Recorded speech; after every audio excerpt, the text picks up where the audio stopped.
எங்கேயோ பிறந்து எங்கேயோ வளர்ந்து இப்போ எங்கேயோ வந்து நிற்கிறோம் பார்த்தீங்களா. இந்த ஊரில் அல்லாட கிருபையால் நல்ல ஒரு மதிப்பு இது. இந்த ஊரில் உண்மைக்குமே பண்டார கொஸ்வத்தை வாரியா போல் மதிக மித்தியாலே இதை சுற்றி இருக்கிற ஊர். புளியாப்பிட்டியிலேருந்து இந்த பக்கத்தில் வாரியா போல், இந்த பக்கத்தில் திருநாகலை மட்டும்.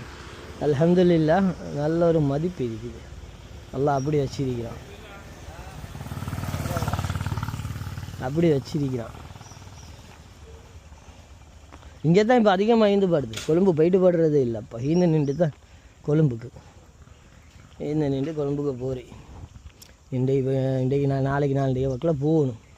மாட்டுடைய குரபானுடைய வேலை நடக்குது. அல்ஹம்துலில்லாஹ் எங்களுக்கு முதல் மாடு சிங்கப்பூரை சேர்ந்தவங்க ஒரு 7 பேர் சேர்ந்து ஒரு 2 லட்ச ரூபாயோட மாடுன்னு வாங்கி தந்திருக்கிறாங்க. எல்லாம் அவங்களுக்கு பரக்கத் செய்யும்.